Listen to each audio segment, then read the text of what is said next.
നമസ്കാരം. നമ്മളിന്ന് കാണുവാൻ പോകുന്നത് B21EC 05DC macro economics 1 block 6 unit 1 quantity theory of മണിയാണ്. ആദ്യമേ നമ്മൾ Fisher's quantity theory of money എന്താണെന്ന് കാണുവാൻ പോകുന്നു. ഇർവിൻ ഫിഷർ ഒരു ക്ലാസിക്കൽ എക്കണോമിസ്റ്റ് ആയിട്ടാണ് നമ്മൾ കണക്കാക്കിയിരിക്കുന്നത്. മണി സപ്ലൈയും പ്രൈസ് ലെവലും തമ്മിലുള്ള റിലേഷൻഷിപ്പ് എക്സ്പ്ലെയിൻ ചെയ്യാനാണ് Fisher quantity theory of money develop ചെയ്തത്. ഫിഷറിൻ്റെ അഭിപ്രായത്തിൽ എക്കണോമിയിൽ മണി സപ്ലൈ ഇൻക്രീസ് ചെയ്താൽ പ്രൈസ് ലെവൽ അതിൻ്റെ കൂടെ ഇൻക്രീസ് ചെയ്യും. അതായത് മണി സപ്ലൈ ഇൻക്രീസ് ചെയ്യുന്നതിനനുസരിച്ച് ഇൻഫ്ലേഷണറി പ്രഷർ ഉണ്ടാവും. അതായത് ഇൻഫ്ലേഷൻ്റെ പ്രധാന കാരണമെന്ന് പറയുന്നത് മണി സപ്ലൈ ആണെന്ന് ഫിഷർ വിശ്വസിച്ചിരുന്നു. ഫിഷറിൻ്റെ തിയറിയുടെ main objective money supply price ലെവലിനെ അഫക്റ്റ് ചെയ്യുന്നു എന്ന് എക്സ്പ്ലെയിൻ ചെയ്യുന്നതാണ്. എക്കണോമിയിൽ മണി സപ്ലൈ വളരെ കൂടുതലായാൽ ഇൻഫ്ലേഷൻ ഉണ്ടാവും. മണി സപ്ലൈ കുറയ്ക്കുകയാണെങ്കിൽ പ്രൈസ് ഫോളോ ചെയ്ത് ആ ഡീഫ്ലേഷൻ സിറ്റുവേഷനും കാരണമാവും. അതിനാൽ മണി സപ്ലൈ എക്കണോമിയിൽ വളരെ ഇമ്പോർട്ടൻ്റ് ആയിട്ടുള്ളൊരു റോൾ പ്ലേ ചെയ്യുന്നു. ഒരുപാട് പൈസ ഉണ്ടെങ്കിൽ അത് ഇൻഫ്ലേഷനും, കുറവ് പൈസയാണെങ്കിൽ അത് ലോവർ പ്രൈസിന് ഡീഫ്ലേഷൻ്റെ സിറ്റുവേഷനും കാരണമാവുന്നു. ഒരു 5 അസംഷൻസിൻ്റെ ബേസിലാണ് അദ്ദേഹം ഈ തിയറിയെ സെറ്റ് ചെയ്തിരിക്കുന്നത്. മണി സർക്കുലേഷൻ്റെ സ്പീഡ് കോൺസ്റ്റൻ്റ് ആണ് എന്നത് അസ്യൂം ചെയ്തു. പിന്നെ വെലോസിറ്റി കോൺസ്റ്റൻ്റ് ആണ്. എക്കണോമിയിൽ ഫുൾ എംപ്ലോയ്മെൻറ്റ് ലെവലിലാണ് ഓപ്പറേറ്റ് ചെയ്യുന്നതെന്നും ഔട്ട്പുട്ട് കോൺസ്റ്റൻ്റ് ആയിട്ട് റിമെയിൻ ചെയ്യുമെന്നും അദ്ദേഹം പറഞ്ഞു. മണി സപ്ലൈ ചേഞ്ച് ചെയ്യാൻ റിയൽ ഔട്ട്പുട്ടിനെ ചേഞ്ച് ആകില്ല. മണി സപ്ലൈ ചേഞ്ച് ചെയ്താൽ അത് റിയൽ വേരിയബിൾസിനെ അഫക്റ്റ് ചെയ്യില്ല, പ്രൈസ് ലെവൽ മാത്രം ചേഞ്ച് ചെയ്യും എന്നാണ് ഫിഷറിൻ്റെ അഭിപ്രായത്തിൽ പറഞ്ഞത്. Direct relationship only exists between money and prices, and money is neutral in this economy എന്നാണ് ഫിഷറിൻ്റെ തിയറിയിൽ പറയുന്നത്. ഇദ്ദേഹത്തിൻ്റെ തിയറിയെ നമ്മൾ ഇക്വേഷൻ ഓഫ് എക്സ്ചേഞ്ച് എന്നും പറയും. ആ ഇക്വേഷൻ എന്ന് പറയുന്നത് MV = PT എന്ന ഇക്വേഷനാണ്. MV = PT എന്ന ഇക്വേഷനിലെ എക്കണോമിയിലെ ടോട്ടൽ സ്പെൻഡിങ്ങിനെയും total value of goods and സർവീസിനെയും ഈക്വൽ ആണെന്ന് കാണിക്കുന്നു. Money supply, velocity, price level, output എന്നിവ തമ്മിലുള്ള റിലേഷൻഷിപ്പ് എക്സ്പ്ലെയിൻ ചെയ്യാനും ഈ ഇക്വേഷൻ സഹായിക്കുന്നു. M എന്നത് money supply, that is total money in circulation. V എന്നത് വെലോസിറ്റി ഓഫ് മണിയാണ്. ഒരു യൂണിറ്റ് മണി എത്ര തവണ ഗുഡ്സ് ആൻഡ് സർവീസ് പർച്ചേസ് ചെയ്യാൻ ഉപയോഗിക്കുന്നു എന്നാണ് വെലോസിറ്റി കൊണ്ട് കണക്കാക്കുന്നത്. 100 രൂപ 5 പ്രാവശ്യം യൂസ് ചെയ്യുകയാണെങ്കിൽ, ഒരു വർഷത്തിൽ 5 പ്രാവശ്യം യൂസ് ചെയ്യുകയാണെങ്കിൽ അതിൻ്റെ വെലോസിറ്റി 5 എന്ന് നമുക്ക് കണക്കാക്കാൻ പറ്റും. P എന്നത് പ്രൈസ് ലെവലിനെയും, T എന്നത് ആവറേജ് പ്രൈസ് ലെവലാണ് P, T എന്നത് total output or transactions in an economy. Okay, അപ്പോൾ left side of the economy MV കാണിക്കുകയാണെങ്കിൽ total money in circulation into velocity കാണിക്കുകയാണെങ്കിൽ, റൈറ്റ് സൈഡ് കാണിക്കുന്നത് total value of goods, average price into total output, total value of goods ആണ് കാണിക്കുന്നത്. ഇതിൻ്റെ core logic എന്താണെന്ന് പറഞ്ഞു കഴിഞ്ഞാൽ, ഫിഷറിൻ്റെ തിയറി പ്രകാരം വെലോസിറ്റിയും ഔട്ട്പുട്ടും കോൺസ്റ്റൻ്റ് ആണെങ്കിൽ മണി ഇൻക്രീസ് ചെയ്താൽ പ്രൈസസിനെ അതേ പ്രൊപ്പോർഷനിൽ ഇൻക്രീസ് ചെയ്യും. അതായത് മണി സപ്ലൈയും പ്രൈസ് ലെവലും ഡയറക്റ്റ്ലി പ്രൊപ്പോർഷണലാണ്. വേറെ ഫാക്ടേഴ്സൊന്നും ഇതിനെ അഫക്റ്റ് ചെയ്യില്ല. മണി സപ്ലൈ ഡബിൾ ആയാൽ പ്രൈസ് ലെവലും അപ്രോക്സിമേറ്റ്ലി ഡബിൾ ആകുമെന്നാണ് ഫിഷറിൻ്റെ തിയറിയിൽ അദ്ദേഹം പറഞ്ഞു വയ്ക്കുന്നത്. ഈ തിയറിയുടെ ഇംപ്ലിക്കേഷൻ എന്താണെന്ന് ചോദിച്ചാൽ, എക്കണോമിയിൽ ഒരുപാട് മണി സപ്ലൈ ഉണ്ടെങ്കിൽ ഇൻഫ്ലേഷണറി സിറ്റുവേഷൻ ഉണ്ടാവും. അതുകൊണ്ട് തന്നെ central bank money supply carefully control ചെയ്യണം. പ്രൈസ് സ്റ്റെബിലിറ്റി മെയിൻറ്റെയിൻ ചെയ്യാൻ പ്രോപ്പർ മോണിറ്ററി പോളിസി അത്യാവശ്യമാണ് അദ്ദേഹം പറഞ്ഞു വയ്ക്കുന്നുണ്ട്. ഇതിന് ശേഷം വന്ന മോണിറ്ററിസ്റ്റുകൾ, അതായത് മോണിറ്ററി എക്കണോമിസ്റ്റുകൾ ഈ തിയറിയെ ഫർദർ ഡെവലപ്പ് ചെയ്തു. ഫിഷറിൻ്റെ തിയറിക്ക് നിരവധി ക്രിറ്റിസിസംസ് ഉണ്ടായിരുന്നു. വെലോസിറ്റി എപ്പോഴും കോൺസ്റ്റൻ്റ് അല്ല, പിന്നെ റിസഷൻ സമയത്ത് ആളുകൾ സ്പെൻഡിങ് കുറയ്ക്കാം. ഓക്കെ, എപ്പോഴും ആളുകൾ ഇതേ കൺസിസ്റ്റൻ്റായിട്ട് സ്പെൻഡ് ചെയ്യണമെന്നില്ല. ഔട്ട്പുട്ട് എംപ്ലോയ്മെൻറ്റും ചേഞ്ച് ചെയ്യാം. ഇൻട്രസ്റ്റ് റേറ്റ്സിന്, എക്സ്പെക്റ്റേഷന്, സ്പെക്കുലേറ്റീവ് ബിഹേവിയറിനെ ഒന്നും എന്ത് ചെയ്യുന്നില്ല, ഫിഷർ കൺസിഡർ ചെയ്യുന്നില്ല. മണി സപ്ലൈ ചേഞ്ച് എഫക്റ്റ് ഉടനെ തന്നെ എഫക്റ്റ് ഉടനെ ഉണ്ടാകില്ല. അതിനൊരു ലാഗ് ഉണ്ടാകും, ടൈം ലാഗ് ഉണ്ടാകും. അതിനെയൊന്നും ഈ തിയറി കൺസിഡർ ചെയ്യുന്നില്ല എന്നാണ് ഇതിൻ്റെ ക്രിറ്റിസിസേഴ്സ് പറയുന്നത്. എന്നാൽ റിയൽ വേൾഡ് ഔട്ട്പുട്ടിൽ ഈ ഫിഷറിൻ്റെ എക്കണോമി ഫുൾ എംപ്ലോയ്മെൻറ്റ് ലെവലാണ് ഓപ്പറേറ്റ് ചെയ്യുന്നതാണ് അസ്യൂം ചെയ്തത്. എന്നാൽ റിയൽ വേൾഡിൽ അൺഎംപ്ലോയ്മെൻറ്റ് ഉണ്ടാകും. മണി സപ്ലൈ ഇൻക്രീസ് ചെയ്താൽ ആദ്യം ഔട്ട്പുട്ടിനെയും എംപ്ലോയ്മെൻറ്റിനെയും ഇൻക്രീസ് ചെയ്യാം. പ്രൈസ് ഉടനെ തന്നെ റൈസ് ചെയ്യണമെന്നില്ല. കാരണം മണി സപ്ലൈ കൂടുന്നതിനനുസരിച്ച് പ്രൊഡക്ഷൻ ആക്ടിവിറ്റീസ് കൂടുന്നു. പ്രൊഡക്ഷൻ ആക്ടിവിറ്റി കൂടണമെങ്കിൽ ലേബർ സപ്ലൈ എന്തായാലും കൂടണം, എംപ്ലോയ്മെൻറ്റും കൂടണം. അങ്ങനെ എന്നിട്ടെല്ലാം ശേഷം മാത്രമേ പ്രൈസ് റൈസ് ഉണ്ടാവുള്ളൂ. ഈ പോയിൻ്റ് കീൻസ് ചൂണ്ടിക്കാണിക്കുന്നുണ്ട്. ഓക്കെ, ഇത് ഒരു ഇത് ഒരു initial step in development of quantity theory എന്ന് മാത്രമേ നമുക്ക് കാണാൻ പറ്റും. മണി തിയറിയിൽ ആദ്യത്തെ ഒരു സ്റ്റെപ്പ്. ഫിഷറിൻ്റെ ക്വാണ്ടിറ്റി തിയറി ക്ലാസിക്കൽ മോണിറ്ററി എക്കണോമിക്സിലെ ഒരു ഇമ്പോർട്ടൻ്റ് ആയിട്ടുള്ള തിയറിയാണ്. Especially the equation of exchange. അത് പലയിടത്തും നമ്മൾ പിന്നീടും യൂസ് ചെയ്ത് കണ്ടിട്ടുണ്ട്. ലോങ് റണ്ണിൽ മണി സപ്ലൈ ഇൻഫ്ലേഷൻ തമ്മിൽ റിലേഷൻഷിപ്പ് എക്സ്പ്ലെയിൻ ചെയ്യാൻ ഈ തിയറി സഹായിക്കുന്നു. മോഡേൺ എക്കണോമിക്സ് ക്രിട്ടിസൈസ് റേസ് ചെയ്തിട്ടുണ്ടെങ്കിലും മോണിറ്ററി എക്കണോമിക്സിലെ ഫൗണ്ടേഷൻ തിയറികളിൽ ഏറ്റവും മഹത്തായ ഒന്നായിട്ട് തന്നെ ഇതിനെ കണ്ടുവരുന്നുണ്ട്.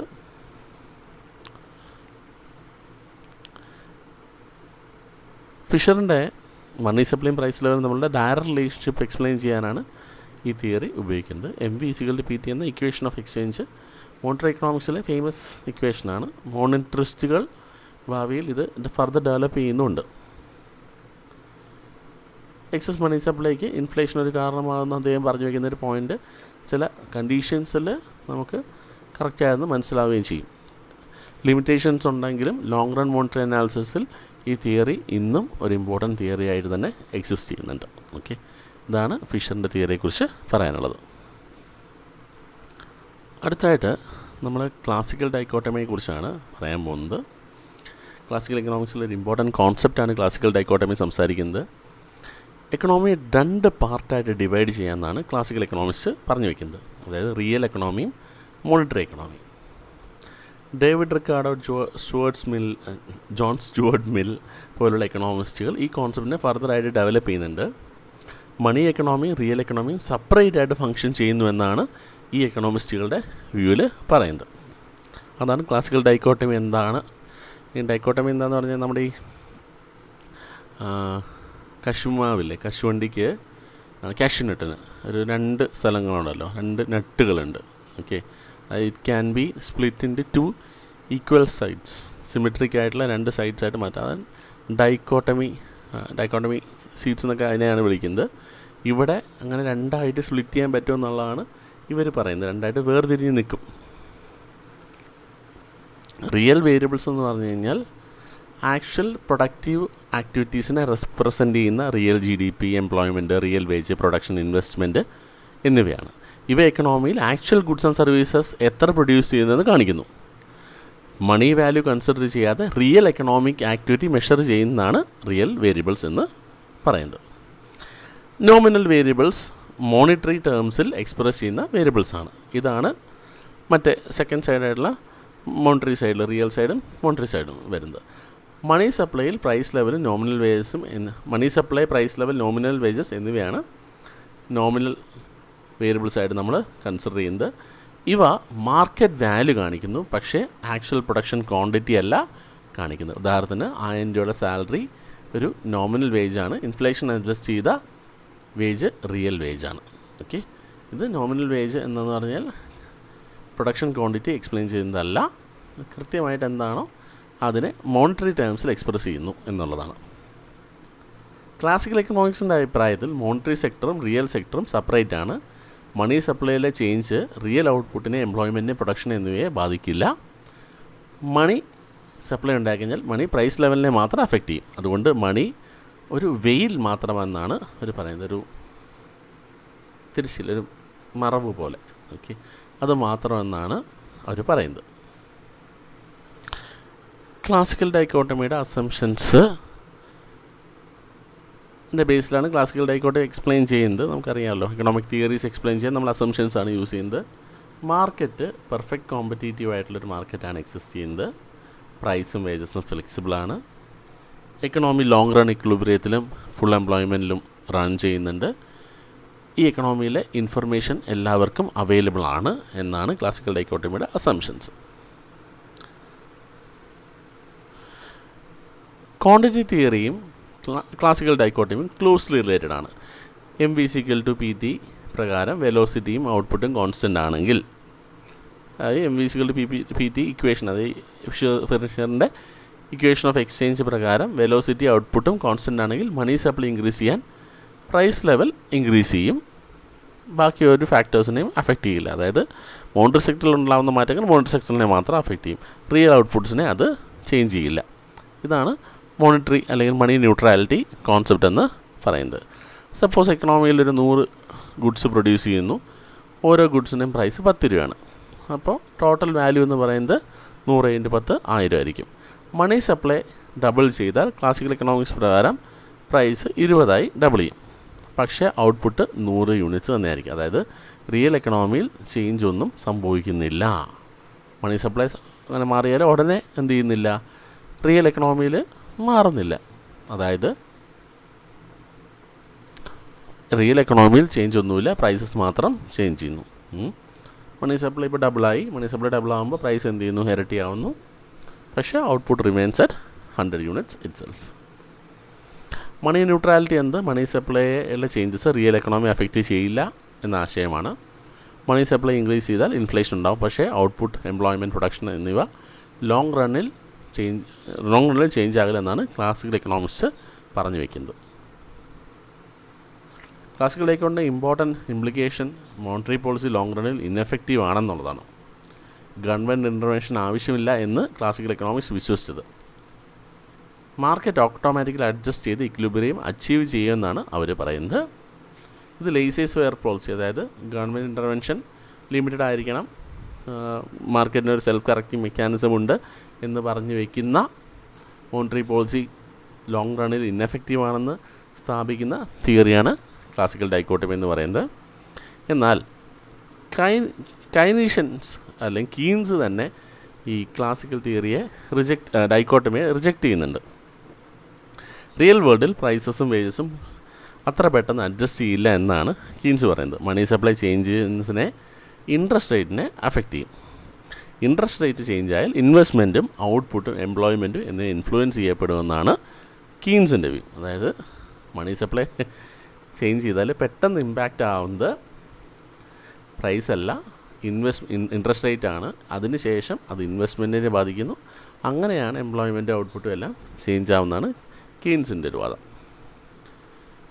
1930 ഗ്രേറ്റ് ഡിപ്രഷൻ ക്ലാസിക്കൽ എക്കണോമിക്സിൻ്റെ ലിമിറ്റേഷൻസ് എക്സ്പോസ് ചെയ്തിട്ടുണ്ട്.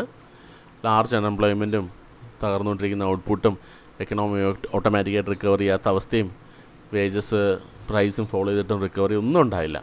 ഇതേ തുടർന്ന് കീൻസ് എന്ത് ചെയ്തു, ക്ലാസിക്കൽ തിയറി മാറ്റി വെച്ചിട്ട് മാക്രോ എക്കണോമിക് തിയറി ഡെവലപ്പ് ചെയ്യുകയും അത് കൈനീഷ്യൻ എക്കണോമിക്സ് ആയിട്ട് വരികയും ചെയ്തു. Modern economics classical dichotomy partially accept ചെയ്യുന്നുണ്ട്. ലോങ് റണ്ണിൽ മണി ന്യൂട്രൽ ആകാം, പക്ഷേ ഷോർട്ട് റണ്ണിൽ money supply changes output, employment, investment and significantly affect them. അതുകൊണ്ട് macro economics short run monetary effects വളരെ ഇമ്പോർട്ടൻ്റ് ആയിട്ട് കൺസിഡർ ചെയ്യുന്നുണ്ട്.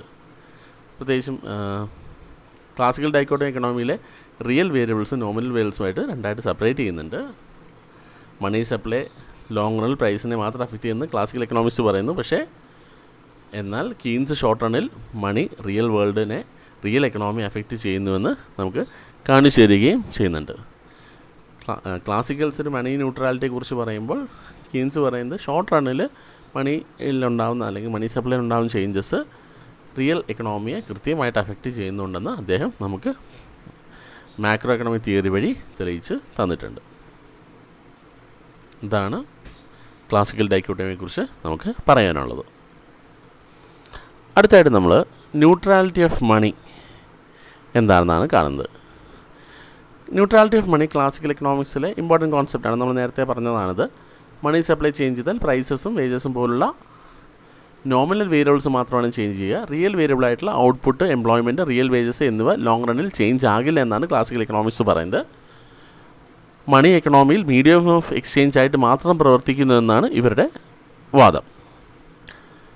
റിയൽ വേരിയബിൾസ് എക്കണോമിയിൽ actual production and employment represent ചെയ്യുന്നു.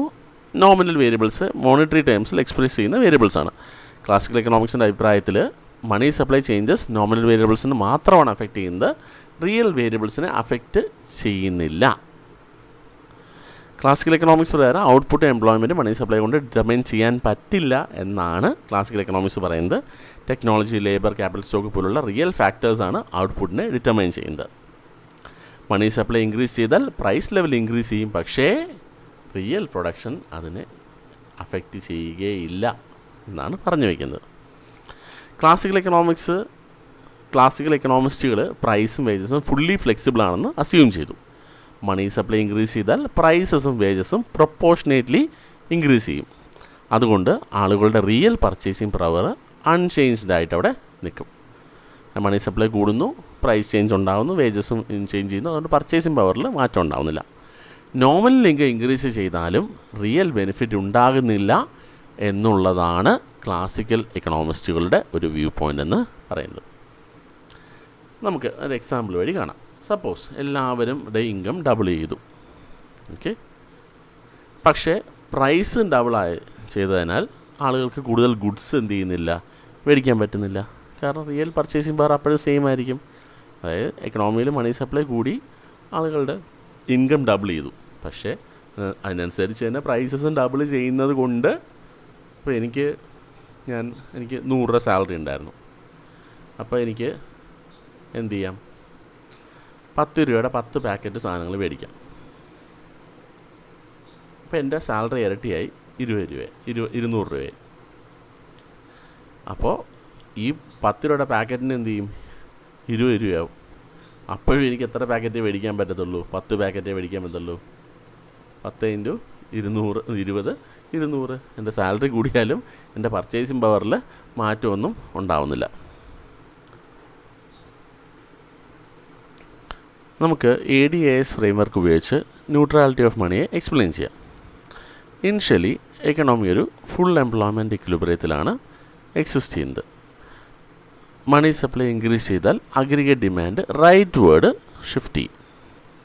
മണി സപ്ലൈ ഇൻക്രീസ് ചെയ്യുന്നു, എ ആണ് ഇനിഷ്യൽ പോയിൻ്റ്, അവിടെ നിന്ന് എന്ത് ചെയ്യുന്നു, റൈറ്റ് വേർഡ് ഷിഫ്റ്റ് ചെയ്യുന്നു. റൈറ്റ് വേർഡ് ഷിഫ്റ്റ് ചെയ്യാൻ നേരത്ത് AD2 ആയിട്ട് മാറുന്നു. മണി സപ്ലൈ ഇൻക്രീസ് ചെയ്താൽ അഗ്രിഗേറ്റ് ഡിമാൻഡ് സപ്ലൈ ഇൻക്രീസ് ചെയ്യുന്നു പറഞ്ഞു. ഷോർട്ട് റണ്ണിൽ ഔട്ട്പുട്ടും പ്രൈസസും ഇൻക്രീസ് ചെയ്യും. ഷോർട്ട് റണ്ണിൽ എന്ത് ചെയ്യുന്നു, പ്രൈസസും ഔട്ട്പുട്ടും ഇൻക്രീസ് ചെയ്യുന്നു. ഇനിഷ്യലി പോയിൻ്റ് എയിലായിരുന്നു അഗ്രിഗേറ്റ് ഇക്വിലിബ്രിയം, നമുക്ക് AD1ഉം AS1ഉം തമ്മിലുള്ള ഇൻട്രാക്ഷൻ വെച്ച് ഇത് വരുന്നത്. സെക്കൻഡ് സപ്ലൈ അതിനെ എന്ത് ചെയ്യുന്നു, മണി സപ്ലൈ ഇൻക്രീസ് ചെയ്യുന്നു, അതിനനുസരിച്ച് aggregate demand curve rightward shift ചെയ്യുന്നു, AD2 ആയിട്ട് മാറുന്നു. AS1ഉമായിട്ട് ഇനിഷ്യൽ പോയിന്റിൽ പ്രൈസ് ലെവൽ ഇൻക്രീസ് ചെയ്യുന്നുണ്ട്, ടോട്ടൽ ഔട്ട്പുട്ടും ഇൻക്രീസ് ചെയ്യുന്നുണ്ട്. ഓക്കെ, ഇതാണ് ഷോർട്ട് റണ്ണിൽ സംഭവിക്കുന്നത്. Temporary increase in price and supply. Classical theory പ്രകാരം ലോങ് റണ്ണിൽ വേജസും പ്രൊഡക്ഷനും ഇൻക്രീസ് ചെയ്യാം. അതുകൊണ്ട് AS കർവ് എന്ത് ചെയ്യുന്നുണ്ട്, ലെഫ്റ്റ് വേർഡിന് ഷിഫ്റ്റ് ചെയ്യുന്നുണ്ട്. ലോങ് റണ്ണിൽ എന്ത് സംഭവിക്കുന്നു, വേജസും പ്രൊഡക്ഷൻ കോസ്റ്റും ഇൻക്രീസ് ചെയ്യും. വേജസ് കൂടുന്നു, പ്രൊഡക്ഷൻ കോസ്റ്റ് കൂടുന്നു, അപ്പോൾ അഗ്രിഗേറ്റ് സപ്ലൈ കുറവ് വരുന്നു. അപ്പോൾ AS കർവ് എന്ത് ചെയ്യുന്നു, ലെഫ്റ്റ് വേർഡ് ഷിഫ്റ്റ് ചെയ്യുന്നു. ലെഫ്റ്റ് വേർഡ് ഷിഫ്റ്റ് ചെയ്യുമ്പോൾ വീണ്ടും അഗ്രിഗേറ്റ് ഡിമാൻഡും അഗ്രിഗേറ്റ് സപ്ലൈയും തമ്മിലുള്ള ഇൻട്രാക്ഷൻ പഴയ പോയിന്റിലേക്ക് വരുന്നു. ഓക്കെ, ഫൈനലി എന്ത് ചെയ്യുന്നു, നാച്ചുറൽ സ്റ്റേറ്റ് ഓഫ് ഔട്ട്പുട്ടിലേക്ക് തിരിച്ചു വരുന്നു. പക്ഷേ പ്രൈസ് ഇവിടെ നിന്ന് എന്ത് ചെയ്യുന്നു, P എന്ന് പറഞ്ഞ പോയിന്റിൽ നിന്ന് P1ലേക്ക് ഇൻക്രീസ് ചെയ്യുന്നത് നമുക്ക് കാണാം. അപ്പോൾ ഇവിടെ ഔട്ട്പുട്ട് ഇൻക്രീസ് ചെയ്യുന്നില്ല, എന്താ മാത്രമേ ചെയ്യുന്നുള്ളൂ, പ്രൈസ് ലെവൽ മാത്രമേ ഇൻക്രീസ് ചെയ്യുന്നുള്ളൂ ഒരു മണി സപ്ലൈ ഇൻക്രീസ് ഉണ്ടായാൽ എന്നാണ് പറഞ്ഞു വയ്ക്കുന്നത്. ലോങ് റണ്ണിൽ മണി സപ്ലൈ ഇൻക്രീസ് നോമിനൽ വേരിയബിളിനെ മാത്രം അഫക്റ്റ് ചെയ്യുന്നു, പ്രൈസും വേജസും റൈസ് ചെയ്യാം, പക്ഷേ റിയൽ ഔട്ട്പുട്ടും എംപ്ലോയ്മെൻറ്റും പ്രൊഡക്ടിവിറ്റി എന്നിവ അൺചേഞ്ച്ഡ് ആയിരിക്കും. ഇതാണ് ലോങ് റണ്ണിലെ മണി ന്യൂട്രാലിറ്റി എന്ന് ക്ലാസിക്കൽ എക്കണോമിസ്റ്റുകൾ പറഞ്ഞു വയ്ക്കുന്നത്. Neutrality of money concept laissez faire പോളിസിയെ സപ്പോർട്ട് ചെയ്യുന്നൊരു തിയറിയാണ്. ഗവൺമെൻറ് മോണിറ്ററി ഇൻ്റർവെൻഷൻ എക്കണോമിയെ ഇമ്പ്രൂവ് ചെയ്യുന്നില്ല എന്നാണ് ക്ലാസിക്കൽസ് പറയുന്നത്. കാരണം ഗവൺമെൻറ്റിൻ്റെ റോള് ലിമിറ്റഡ് ആണ്. അവിടെ മാർക്കറ്റ് ഓട്ടോമാറ്റിക്കലി അഡ്ജസ്റ്റ് ചെയ്ത് ഇക്വിലിബ്രിയം അച്ചീവ് ചെയ്യുമെന്നാണ് അവർ വിശ്വസിച്ചിരുന്നത്.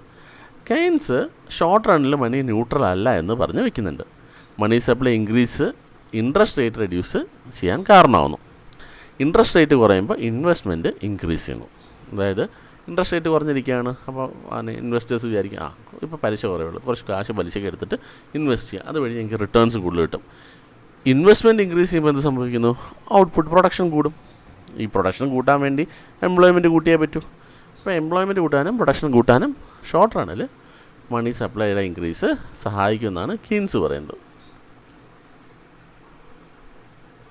റിസഷൻ സമയത്ത് എക്സ്പാൻഷണറി മോണിറ്ററി പോളിസി വളരെ യൂസ്ഫുൾ എന്നാണ് കീൻസ് പറഞ്ഞു വയ്ക്കുന്നത്. മണി സപ്ലൈ ഇൻക്രീസ് ചെയ്ത് ഇൻട്രസ്റ്റ് റേറ്റ് കുറച്ചാൽ ഇൻവെസ്റ്റ്മെൻറ്റ് റൈസ് ചെയ്യും. അഗ്രിഗേറ്റ് ഡിമാൻഡ് ഇൻക്രീസ് ചെയ്ത് അൺഎംപ്ലോയ്മെൻറ്റ് റെഡ്യൂസ് ചെയ്യാൻ ഈ സമയത്ത് സഹായിക്കുമെന്നാണ് അദ്ദേഹത്തിൻ്റെ കാഴ്ചപ്പാട്. മോഡേൺ എക്കണോമിസ്റ്റുകൾ ക്ലാസിക്കൽ വ്യൂ പാർഷ്യലി അക്സെപ്റ്റ് ചെയ്യുന്നുണ്ട്. ലോങ് റണ്ണിൽ മണി ന്യൂട്രൽ ആവാം, പക്ഷേ ഷോർട്ട് റണ്ണിൽ മണി സപ്ലൈ റിയൽ എക്കണോമിയെ അഫക്റ്റ് ചെയ്യാം. അതുകൊണ്ട് മോണിറ്ററി പോളിസി എക്കണോമിക് സ്റ്റെബിലൈസേഷന് വളരെയധികം ഇമ്പോർട്ടൻ്റ് എന്നാണ് മോഡേൺ എക്കണോമിസ്റ്റുകളുടെ കാഴ്ചപ്പാട്. Neutrality of money classical monetary എക്കണോമിക്സിൽ ഇമ്പോർട്ടൻ്റ് ഒരു കോൺസെപ്റ്റ് തന്നെയാണ്. ലോങ് റണ്ണിൽ മണി സപ്ലൈ ചേഞ്ചസ് പ്രൈസസ് പോലുള്ള നോമിനൽ വേരിയബിൾസിനെ മാത്രം എഫക്റ്റ് ചെയ്യുമെന്നാണ് ക്ലാസിക്കൽ എക്കണോമിക്സ് പറയുന്നത്. റിയൽ വേരിയബിൾസ് അൺചേഞ്ച്ഡ് ആയിരിക്കും. എന്നാൽ കീൻസ് ഷോർട്ട് റണ്ണിൽ മണി റിയൽ എക്കണോമിയെ സിഗ്നിഫിക്കൻ്റായിട്ട് അഫക്റ്റ് ചെയ്യുമെന്ന് നമുക്ക് തെളിയിച്ച് തരികയും ചെയ്യുന്നുണ്ട്. അടുത്തായിട്ട് നമ്മൾ അടുത്ത തിയറികളിൽ ഇപ്പോൾ ക്രെയിൻബ്രിഡ്ജ് തിയറിയും അടുത്ത യൂണിറ്റിൽ കേംബ്രിഡ്ജ് തിയറിയും കൈനീഷ്യൻ ലിക്വിഡിറ്റി പ്രിഫറൻസ് തിയറിയൊക്കെ നമുക്ക് വിശദമായിട്ട് കാണുമ്പോൾ നമുക്ക് കേംബ്രിഡ്ജ് സ്കൂൾ എന്താണ് ചിന്തിച്ചുകൊണ്ടിരുന്നത്, എങ്ങനെയാണ് അവർ കാഴ്ചപ്പാട്, കൈനീഷ്യൻ എന്താണ് ചിന്തിച്ചുകൊണ്ടിരുന്നത്, അദ്ദേഹം ഏതൊക്കെ തരത്തിലാണ് മണി ഡിമാൻഡിനെ കൺസിഡർ ചെയ്തിരിക്കുന്നതെന്നൊക്കെ നമുക്ക് കാണുവാൻ സാധിക്കും. Okay, thank you.